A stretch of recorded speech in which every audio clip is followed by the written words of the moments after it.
Okay, we're going to be starting the small business circle question and answers.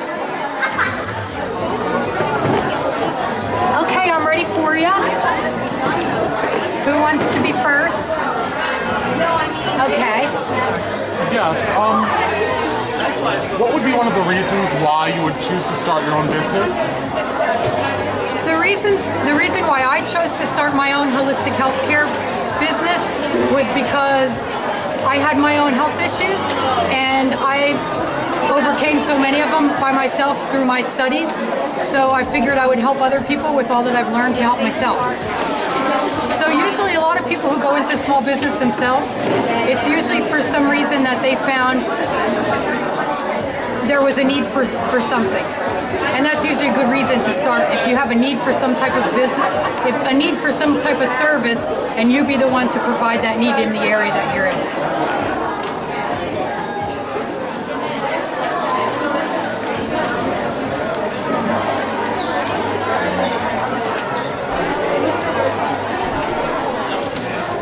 Yes.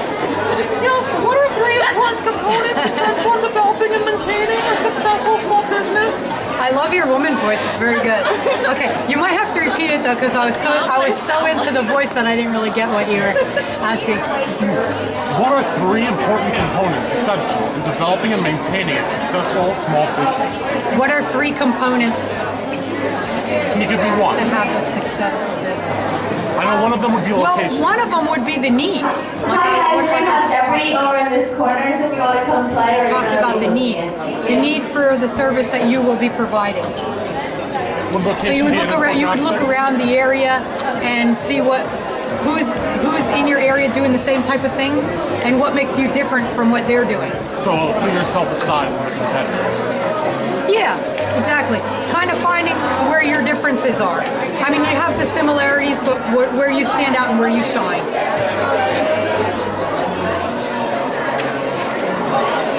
And another component, you said something that was interesting. Location.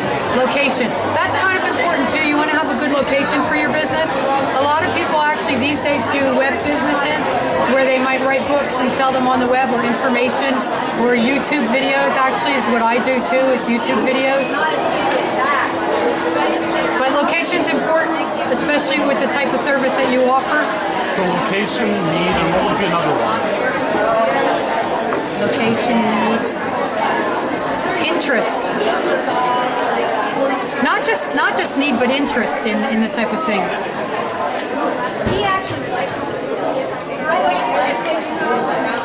So what have you been challenged with?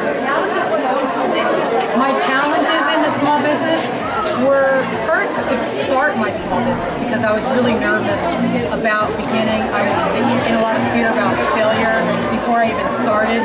I also had a lot of fear about taxes. For some reason, I guess we all have these fears about taxes in the IRS, and the truth is it's really not all that hard.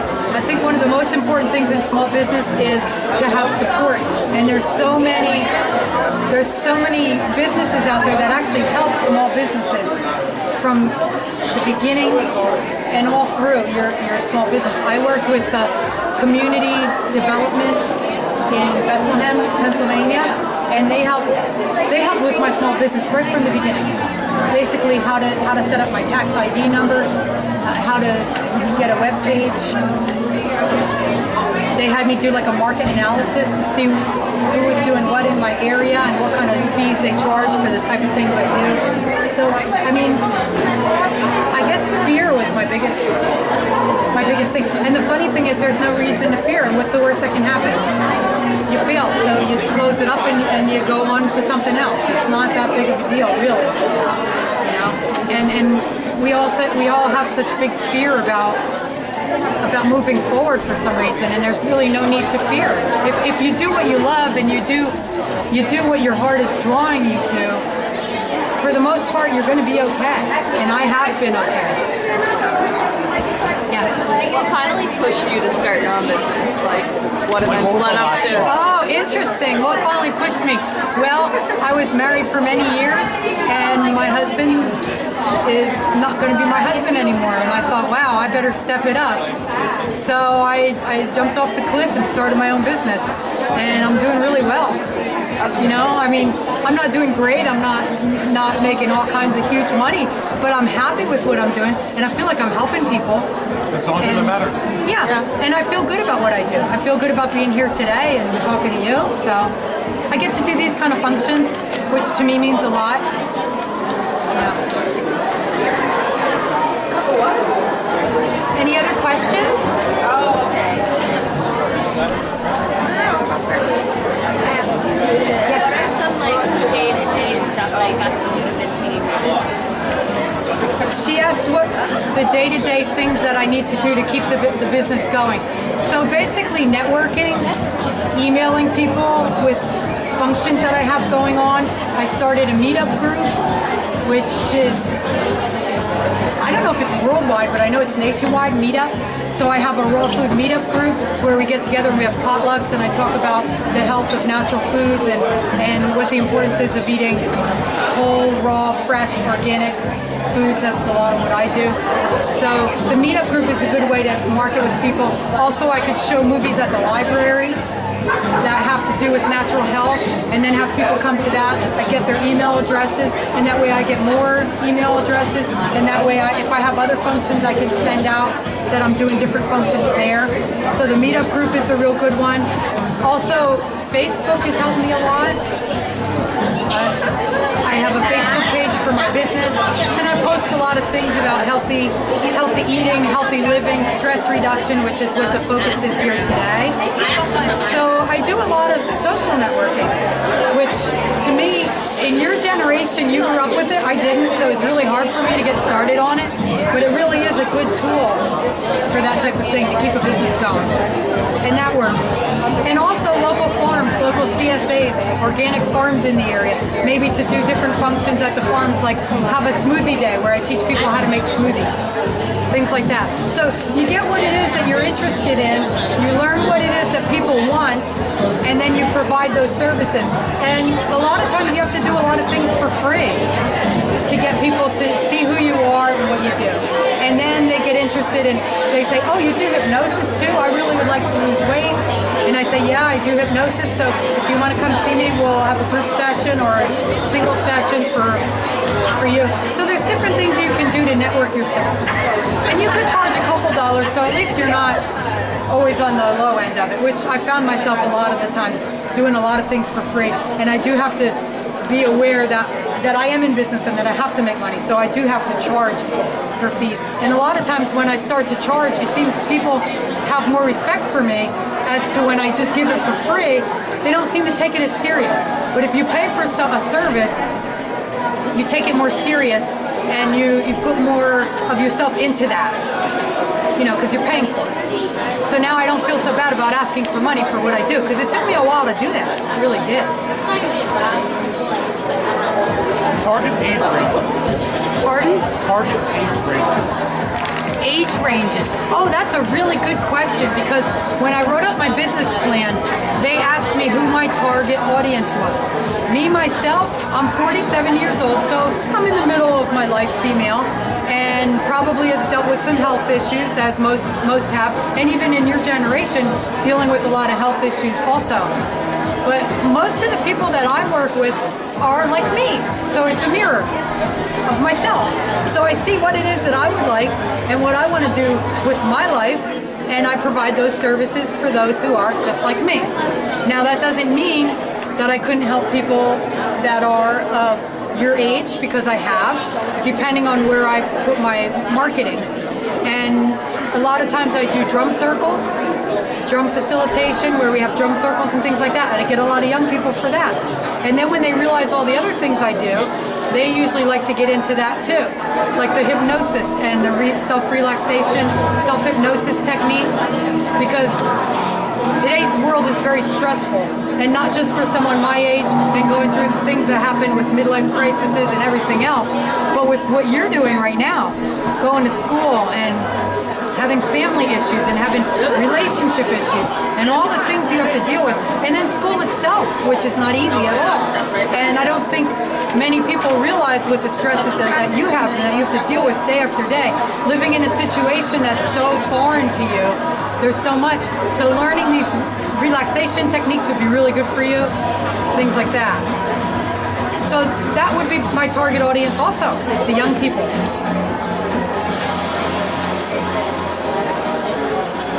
Any other questions? They want to vend the signature. Who did you get that from? Already vend That would be from me. Oh, okay. Yeah. So whatever questions you have that you need to fill out for your forms is fine. And if you have any other questions, or is anyone here planning on starting a business once you leave school? Yeah? What kind of business are you looking at? I'm sorry, I can't hear you. I want to open my own company, but I'm not sure what I want to do yet. So it's selling works now. Yeah. I figure out what's going to instead of helping to Okay. But as far as marketing and advertising, can you give me any advice? Yeah, well, this man here says he's going to be starting his business, but he's not sure what, but he does want to be an entrepreneur.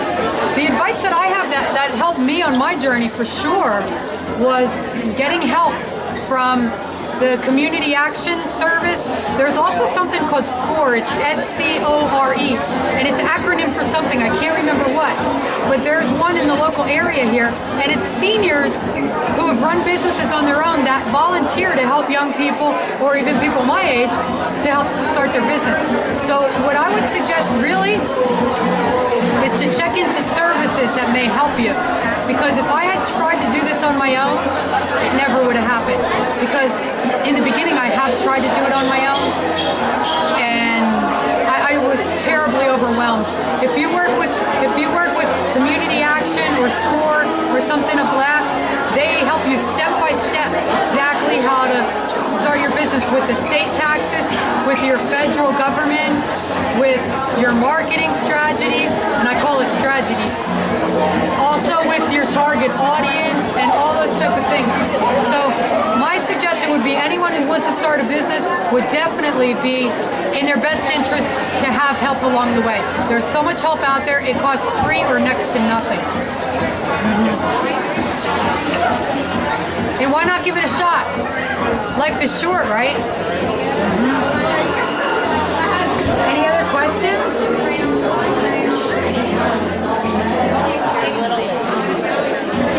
Did you have any questions for me?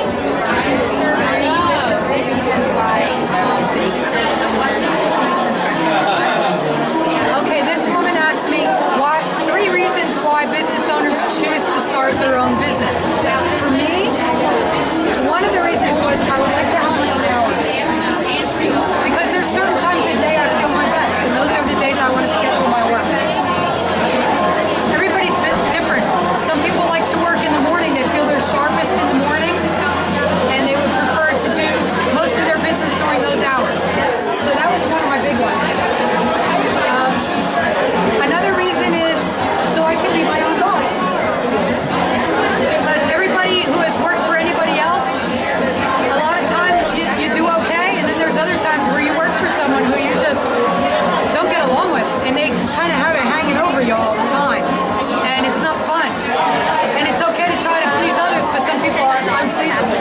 So if you run your own business, I'm not saying you never have a boss, because your boss is everybody in a way, but you can make a lot of your own choices on what work you want to take and what work you choose not to take. So that's important. You want to have your freedom to do as you wish, which is nice, and that's one thing I really appreciate. Another reason, I guess, honestly, to be proud of myself. You know, that I did it, that I have my own business. And when people ask me, what do you do? I say, I run my own business. I'm a holistic health practitioner. And to me, it feels good. It makes me stand taller. It makes me feel good. And I give them my business card, and it feels good. Rather than when I worked at a fast food restaurant in Greece and all this other stuff. And when they say, where do you work? Oh, I work at Chicken and Ribs. You know, it's kind of like, you know. It was okay. I mean, I worked hard and all that, but I feel so much better telling people what I do, and people are more interested in hearing what I have to say about what I do. So that's another reason.